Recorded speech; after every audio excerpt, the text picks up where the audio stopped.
वेतन नहीं दे रहे हैं। ये एक प्रकार से तानाशाही व्यवस्था है, इसका हम विरोध कर रहे हैं। हम सरकार को इसके खिलाफ दिखा रहे हैं। इस बात को लेकर आज देश के कोने कोने से ये शिक्षक संवर्ग के लोग आए हैं और हम इस बात को हमेशा ध्यान रखते हैं कि हमारे नवनिहाल बच्चों का भविष्य खराब न हो, उनकी शिक्षा व्यवस्था प्रभावित न हो, इसलिए हम छुट्टी के दिन ये कार्यक्रम करते हैं। लेकिन सरकार इस बात की चिंता नहीं करती और हमारे सारे शिक्षकों को लगभग मध्य प्रदेश में 50,000 शिक्षकों को BLO के कार्य में लगा दिया, जिसके कारण मध्य प्रदेश के कई विद्यालय शिक्षकहीन हो गए। कई गणित के शिक्षक पढ़ाने वाले थे, वो 10th और 12th में पढ़ाते थे, इंग्लिश पढ़ाते थे, केमिस्ट्री पढ़ाते थे, लेकिन इस साल पढ़ाई इसका परिणाम आपको 3 महीने बाद दिखाई देगा कि रिजल्ट मध्य प्रदेश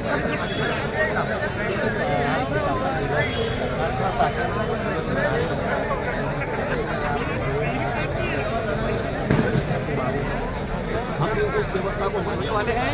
आज राष्ट्रपति और इस देश के बहुत बड़े प्रधानमंत्री माननीय अटल बिहारी वाजपेयी हमने सबसे पहले और हमने उनसे उनकी जो आत्मा इस कायनात में जहाँ पर जो देव हुए हैं, उनसे भी हमने प्रार्थना की कि सरकारों को और जनप्रतिनिधियों को एक ऐसी सद्बुद्धि दे कि एक सुशासन हो और शिक्षक कभी भी सड़क पर नहीं आए, ऐसी व्यवस्था सरकार बनाए।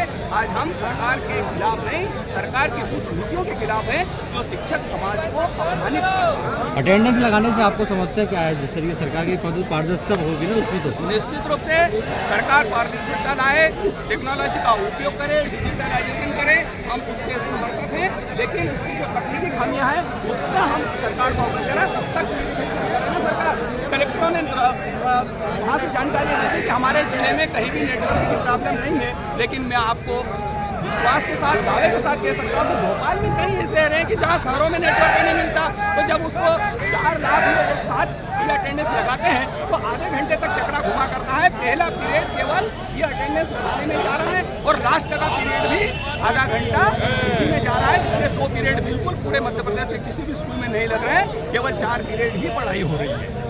ठीक है।